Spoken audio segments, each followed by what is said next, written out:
हे guys, hello everyone, welcome back to my channel. आणि सुरुवातच केली आहे मी ब्लॉगची क्लिनिंग पासून. डीप क्लिनिंग नाही आहे हे.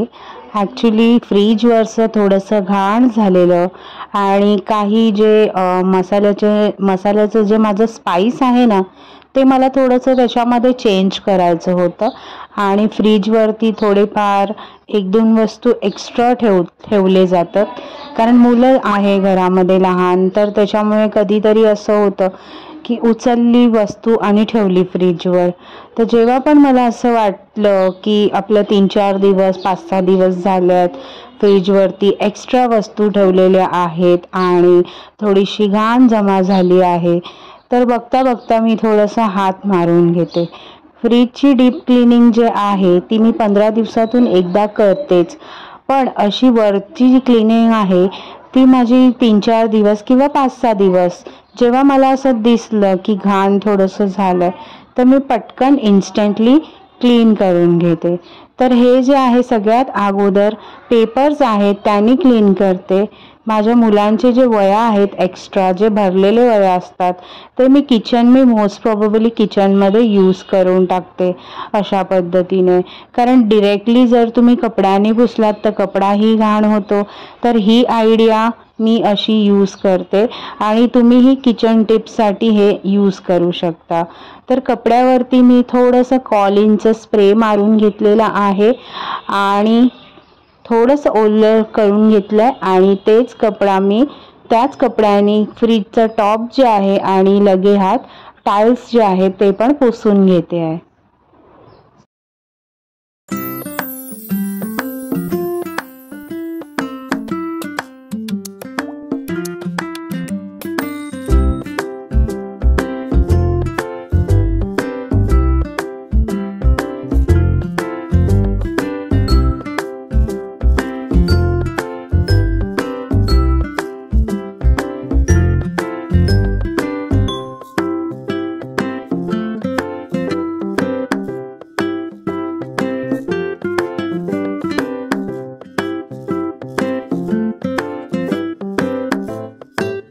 तर फ्रीजवरचं जे टॉप आहे त्याची क्लिनिंग झालेली आहे, पण हा जो स्पाइस बॉक्स आहे मी ठेवला नाही आहे तिथे, बिकॉज मला स्पाइस बॉक्समध्ये थोडेसे चेंजेस करायचे आहेत.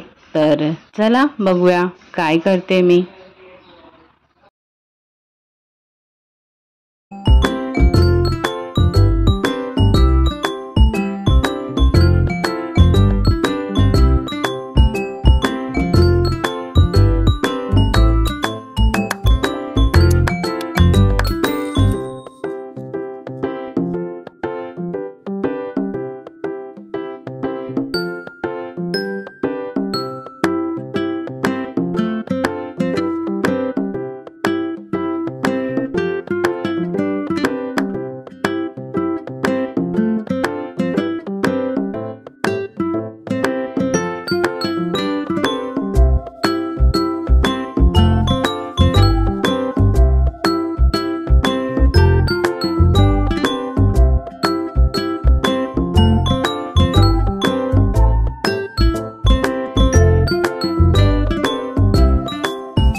तर स्पाइस बॉक्स जे आहे ते मला चेंज करायचं होतं, कारण मला सवय आहे की 1 ते 1.5 महिन्यामध्ये माझ्या किचनमध्ये काहीतरी चेंजेस भेटतील तुम्हाला. बिकॉज रिझन असं की जेव्हा गोष्टी चेंज होत असतात ना किचनमध्ये, तेव्हा मला एक स्फूर्ती भेटते काम करायची.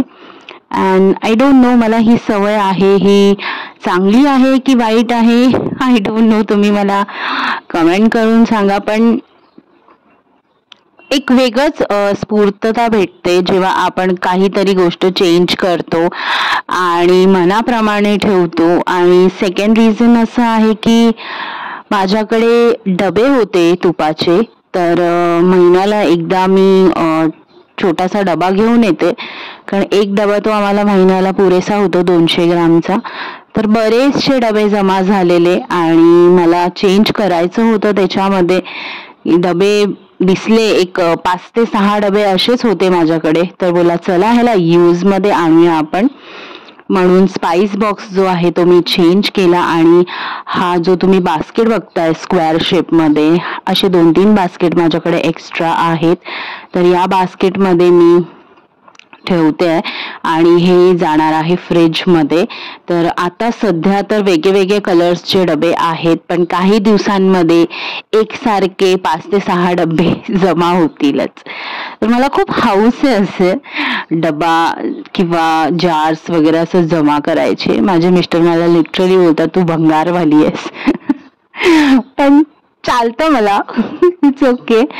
पण या सगळ्या गोष्टीची ना मज्जाच वेगळी असते. आणि हे जे कप तुम्ही बघताय ना, हे तपस्या आणि प्रथा रक्षाबंधनला राखी बांधलेली, तर त्यांचं गिफ्ट आहे दोघींचं. तर रक्षाबंधन स्पेशल कप आहेत ते. आणि हे जे आहे वाटाणे, आज बनणार आहे पाणीपुरी, कारण बऱ्याच दिवसांनी घरामध्ये काही असं चाट वगैरे बनवलं नव्हतं. सणावाराचं जेवणच होत होतं. तर आज नितीन गेलेत ऑफिसला, त्याच्यामुळे आज दुपारी बनते आहे पाणीपुरी. बिकॉज ते असले की त्यांना हमखास मला जेवण बनवावं लागतं. ते थोडंसं खातात आणि थोडंसं जेवतात. त्यांना या सगळ्या गोष्टीवरती राहून चालत नाही. त्यांना जेवण हे पाहिजेच, असं सीन आहे आमच्या घरात. त्याच्यामुळे ते जेव्हा नसतात तेव्हा मी हे साधून घेते मोका आणि मुलांसाठी आणि माझ्यासाठी काहीतरी स्पेशल बनवते. आणि वाटाणे जे आहे ते बघितलं तुम्ही, तर याच्यामध्ये मी मुगाची डाळ टाकली आहे. कारण असं की थोडीशी तुम्ही मुगाची डाळ, मूग आणि तूर मिक्स आहे हा मी जे टाकलंय. कारण असं की वाटाणे फक्त तुम्ही शिजत टाकलात ना, ते नुसतं पाण्यासारखे होतील. तर थोडंसं त्यामध्ये घट्टपणा आणण्यासाठी तुम्हाला डाळ ही मिक्स करावीच लागेल. चण्याची डाळ जर मिक्स केलं ना, त्याच्यामध्ये थोडंसं वेगळं हे येतं. पण ठीक आहे, तो पण तुम्ही मिक्स करून ट्राय करू शकता जर तुम्हाला एक्सपेरिमेंट करायची असेल तर. ते खूपच घट्ट होतं, तर त्याच्यामध्ये थोडीशीच टाकायची आहे. आणि मुगाची डाळ जी आहे ती मी थोडीशी टाकलेली आहे माझ्या हिशोबाने. तर ट्राय करून बघा, मे बी तुम्हाला पण आवडेल.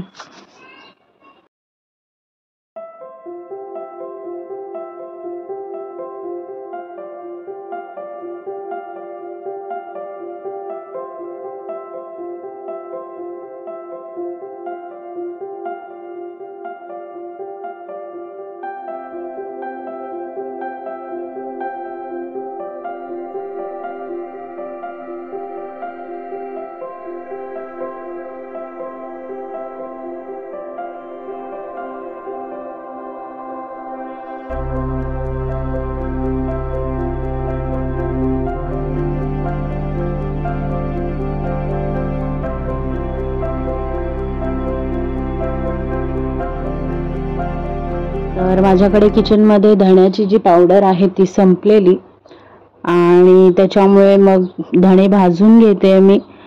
आणि जेव्हा तुम्ही धणे भाजून घेताय त्याला सारखं सारखं स्टर करावं लागतं आपल्याला, अदरवाईज ते करपून जातील. आणि मध्यम आंचवरती ठेवायचा, मीडियम फ्लेमवरती. आणि हार्डली दोन मिनटं पण 1-1.5 मिनिटामध्ये ते भाजून रेडी होतात. हे बघा झाले तिथे. आता मी ह्यांना थंड करायला ठेवते आणि थंड केल्यानंतर मग ह्याला आपण मिक्सरमध्ये काढायचं आहे. तर इथे माझं रगडा जे आहे ते रेडी आहे. आणि ह्याला मला थोडंसं मॅश करून घ्यायचं. डबा जो आहे तो पूर्ण भरलेला आहे, म्हणून मी काय करते, पहिला टोपामध्ये काढून घेते, ह्याला अर्धा अर्धा करते आणि मग ह्याला नंतर मॅश करायला घेते, कारण ते मग बरं पडतं मॅश करण्यासाठी. आणि असं जर मी मॅश केलं तर मग ते पडून जातील खाली, त्याच्यामुळे हाफ हाफ करून मॅश करते.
तर हे सगळं करता करता मला लगभग 3:30 ते पावणे 4 वाजून गेले.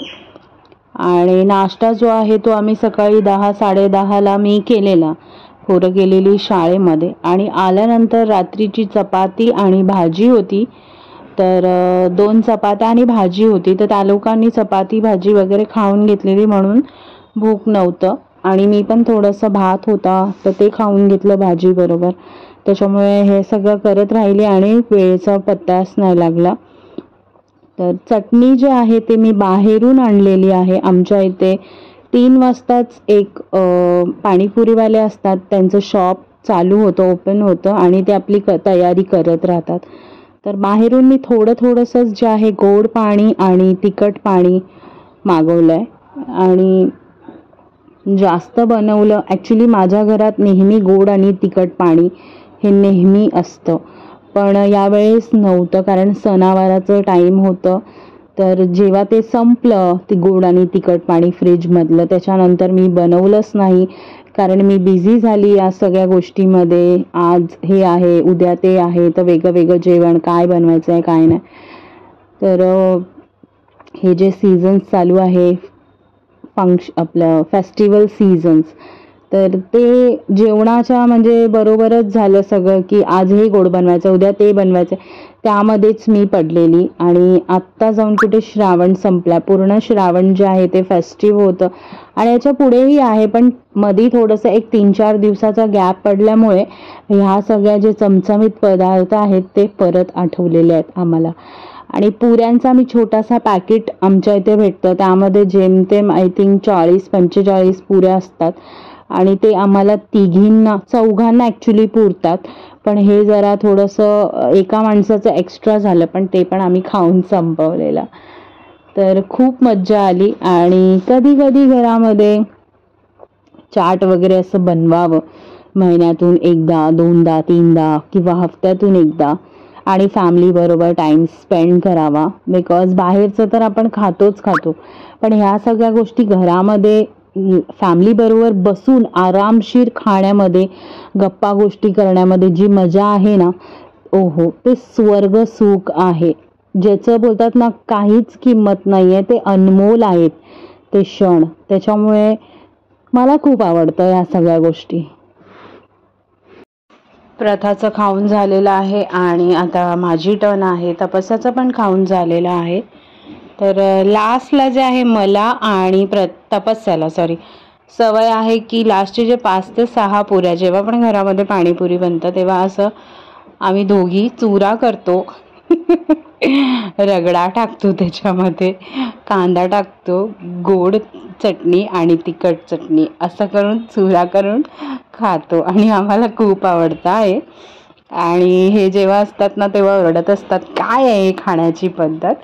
पण प्रत्येकाचं आपलं एक आवड असतं आणि आम्हा दोघींनाच आवडतं. प्रथा पण कधी कधी आम्हाला बघून खाते, पण यावेळेस तिचं पोट भरलेलं म्हणून ती बोलली की मला नको. आणि आम्ही दोघी बसून, माझं तर सुरुवातच झाली आहे खायची, त्याच्यामुळे मी लास्टला खाणार आणि तपस्या जी आहे ती खाते आता.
तर पाणीपुरी खाल्ल्यानंतर मी एक घेतली पॉवर नॅप, कारण ती खूप जरुरी असते, गरजेची असते. आणि 5 वाजता मुलं जे आहेत ते ट्युशनला गेली आणि आता वाजलेले आहेत संध्याकाळचे 7 आणि मी आलेली आहे ते फ्रेश होऊन दिवाबत्ती करायच्या तयारीला. तर हे जे तुम्ही क्रीम बघताय हे मॉइश्चरायझर आहे, जे मी माझ्या फेसवरती यूज करते आणि मी खूप कमी केमिकल्स ॲक्च्युली यूज करते. त्याच्यामुळे मला 2-3 कमेंट आलेले की तुम्ही तुमच्या स्किनला काय लावता. तर हेच आहे ते क्रीम मॉइश्चरायझर जे मी माझ्या स्किनला डेली बेसिसमध्ये यूज करते.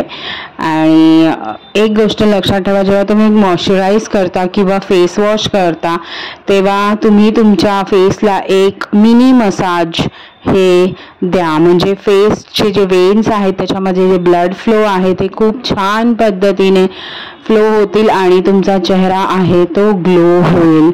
तर मी जे आहे फेशियल वगैरे करत नाही, ब्लीच करत नाही, कारण मला केमिकल्सची खूप भीती वाटते. त्याच्यामुळे माझं असं रोज स्किनवरती छोटं मिनी मसाज असतं.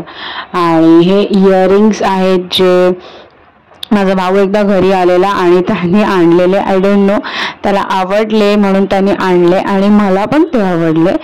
एडीचे आहेत ते आणि मला घ्यायचेच होते, तर त्याने अचानक अकस्मात आणून दिले. तर बोलले चला डेली यूजमध्ये आपण हे वेअर करूया. तर मोस्ट प्रॉबेबली स्किनचं होत होतं ना बोलणं, तर मोस्ट प्रॉबेबली मी माझ्या स्किनवरती डेली बेसिसवरती काहीच नाही वापरत. आणि मेकअपमध्ये जर तुम्ही बघितलात तर मी लिपस्टिक जे आहे चांगलं लिपस्टिक यूज करते.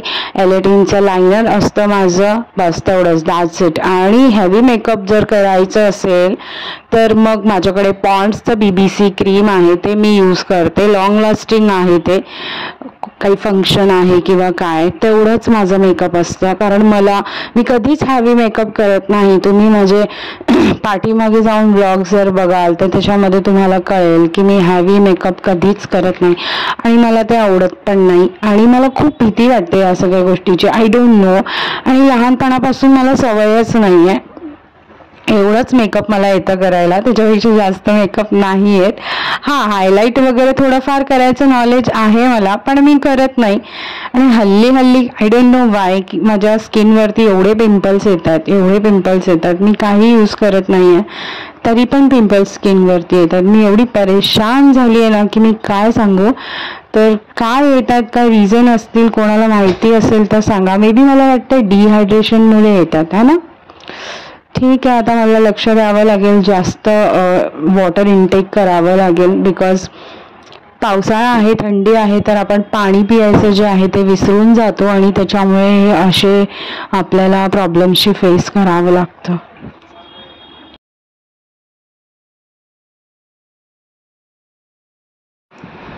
तर बाहेर रांगोळी घालून घेतली आहे मी आणि कितीही चांगली रांगोळी घातली तरी बी हे फ्लोर बघा कसं आहे, त्याच्यामुळे माझं मनच होत नाही रांगोळी घालायला. तर हे दाखवते मी तुम्हाला की माझ्याकडे लहान साचा आहे आणि कधी पण तुम्ही लहान जो साचा आहे तो वापरू नका. हे बघा, लहान साच्यामध्ये जे रांगोळी आपण काढतो ना, हे बघा, हे अशा प्रकारचा माझ्याकडे साचा आहे ज्याच्यामध्ये फुलं जी आहेत ती खूप एकदम अशी छोटीशीच आहे, त्याच्यामुळे रांगोळी ना अशी क्लिअर दिसत नाही. आणि मोठा जो साचा असतो ना ज्याच्यामध्ये मोठी फुलं असतात त्याच्यामध्ये रांगोळी क्लिअरली दिसते, त्याचा इम्पॅक्टही चांगला दिसतो, त्याचं टेक्स्चरही चांगलं दिसतं आणि दिसायला पण सुंदर दिसतं. म्हणून जेव्हा पण तुम्ही साचा घ्याल तेव्हा हे लक्षात ठेवा की मोठं त्याच्यावरती डिझाईन असलं पाहिजे.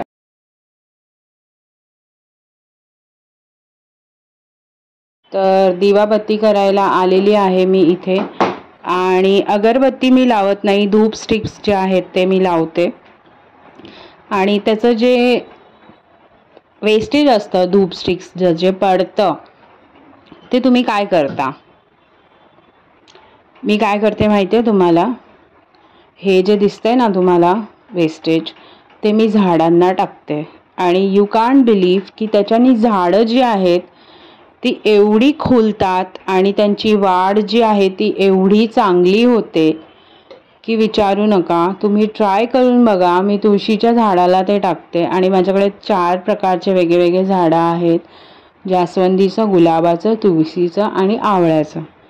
तर बारी बारी करून रोज एक एक झाडाला मी ते अगरबत्तीचं जे वेस्टेज आहे, धूप स्टिक्सचं जे वेस्टेज आहे ते मी त्या झाडांना टाकते. आणि झाडं तुम्ही जर माझ्या ब्लॉगमध्ये बघितलात, टचवूड एवढी छान आणि एवढी बोलतात ना खुललेली आहे, त्याचं रिझन हेच आहे. जर तुमची झाडं व्यवस्थित वाढत नसतील तर हे जे हॅक आहे हे तुम्ही ट्राय करून नक्की बघा. तर मंदिरातला जो दिवा आहे तो लावून झालाय आणि हे जे 2 दिवे तुम्ही बघताय हे एक तुळशीकडचा दिवा आहे आणि एक दारातला दिवा आहे.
धणे जे आहेत भाजून ठेवलेले ते पूर्णपणे थंड झालेले आणि म्हणून त्याचा पावडर करून घेतलाय आणि तो पावडर मी आता थोडा वेळ तसंच ठेवणार आहे, कारण वाटल्यानंतर एक प्रकारचा थोडासा त्याच्यामध्ये असं मॉइस्ट तयार होतो आणि गरम जेव्हा हीट जनरेट होते मिक्सीमध्ये तर ती हीट असते त्याच्यामध्ये वाटल्यानंतर, म्हणून त्याला एक 15 ते 20 मिनटं असंच ठेवून द्यायचं आहे थंड व्हायला.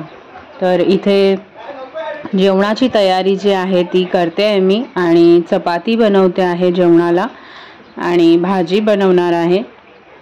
भाजी अशी थोडीशी पातळच बनवणार जे चपाती आणि भाताबरोबर पण खायला येईल.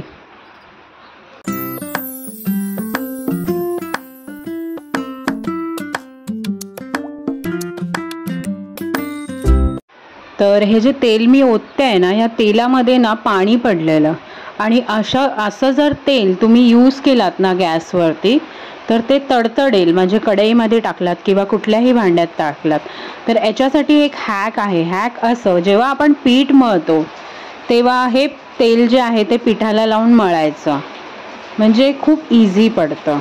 तर कसं लागलं माझं हॅक मला नक्की कमेंट करून कळवा. आणि भाजी जी आहे बनते पातळ भाजी ती मी रगड्याची बनवते आहे, कारण रगडा जो आहे दुपारी पाणीपुरी बनवलेला तो हाफ पोर्शनमध्ये राहिलेला, हाफ पोर्शन आम्ही संपवला आणि हाफ पोर्शनमध्ये रगडा राहिलेला, तर त्याचीच मी नॉर्मल पद्धतीने कांदा, टमाटा, अद्रक लसूणचं पेस्ट आणि गरम मसाले हे सगळं टाकून मी भाजी बनवते आहे. आणि खरंच तुम्हाला सांगू एवढी सुपर्ब झालेली ना. कधी तुमच्याबरोबर जर असं झालं की कधी रगडा वगैरे राहिला तर तुम्ही याची भाजी जी आहे पातळ भाजी ती बनवून बघा, खरंच एवढी सुपर्ब लागते. आणि याला एफर्ट्स काही नाही आहे, वाटप वगैरे टाकायची काहीच गरज नाही आहे. खोबऱ्याचं म्हणजे काय असं हे टाकायचं ह्याच्या कांदा टमाट्यामध्ये आणि अद्रक लसूणचं पेस्ट आणि बाकी इतर सुके मसाले टाकून एवढी अप्रतिम भाजी बनते की तुम्ही बोटच चाटत राहाल.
भजी बनवायचं काय असं माझं ठरलं नव्हतं, पण नितीन कामावरून आले आणि ते पावसातून आलेले, त्याच्यामुळे आय डोंट नो त्यांना कुठून तरी भजीचा वास आला असेल येताना स्टेशनवरून, आणि आल्या आल्या म्हणाले अगं भजी तळ ना गं.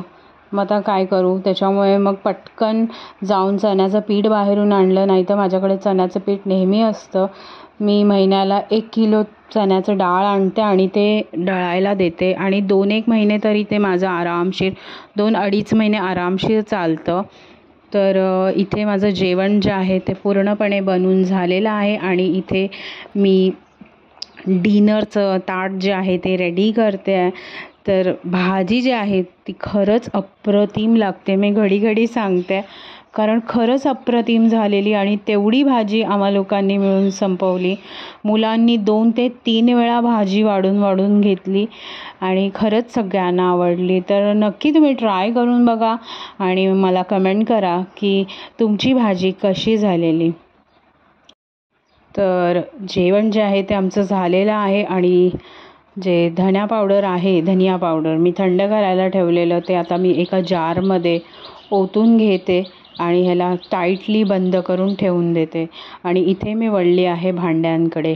तर इथेच मी माझा व्लॉग एंड करते, कारण खूप मोठा झालेला आहे, आणि आय होप सो तुम्हाला हा माझा व्लॉग डेली शेड्यूलचा आवडला असेल, आणि आवडला असेल तर नक्की लाईक, शेअर आणि सबस्क्राईब करायला विसरू नका. तर चला मग भेटूया नेक्स्ट व्लॉगमध्ये. Till then bye, take care and live happily.